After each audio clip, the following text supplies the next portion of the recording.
So, andito tayo sa Dilasag, Aurora. Grabe, look at that. Oh, wala pang mga resorts, konti pa lang. As in, pa isa o dalawa lang. Sobrang ganda ng dagat. White sand siya. And then, blue-green yung water. Okay. So, wow.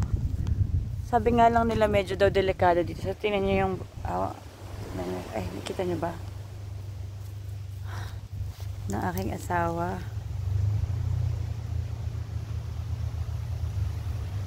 Ganda. Blue-green yung water. See the creation of the Lord. So majestic. Sana lang hindi masira ng tao. Naligo kami sa kasapsapan.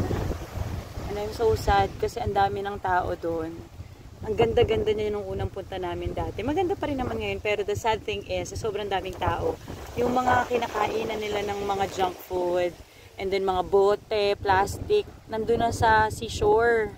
And I'm very disappointed and sad. So please, sa mga biyahero, sa mga nag-i-enjoy ng nature, God's creation, huwag naman nating sirain dahil sa mga iniiwan nating basura. So, be responsible traveler. Be responsible tourist. Guys, so beautiful. Wow. Ipunta na kayo dito sa Dilasag, Aurora. Ingat lang daw kasi dito medyo delikado yung tubig. So, dun sa kasapsapan, I think mas safe siguro. So, pag gusto nyo magkasapsapan at tapos ng resort natin doon, resort ng ating kuya at ate, punta lang kayo. Bibigyan namin kayo ng discount.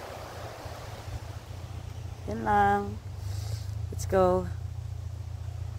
Tayo sa The Boiling Shrimp Restaurant na ang layo-layo. Hinanap talaga namin. Actually, narinig lang to ni ate na may ganito daw. At talaga namang hinanap namin siya. It's an hour travel from Kasiguran. Nandito kami sa Dilasag, Aurora. So, yan ang makikita nyo. Ayan. Napapalibutan tayo ng bundok. And then, meron silang shrimp pond. Kaya mura ang shrimp sa kanila. Ayan. So, nakita natin siya sa Facebook ba? At ito yung pond. Tingnan natin. Wow, ang sarap ng hangin dito kahit mainit. So, nasa shrimp restaurant tayo. Pero ang in-order ko ay buko juice. O, diba? Halatang nag-ano lang tayo, road trip. Punta na kayo sa The Boiling Shrimp Restaurant.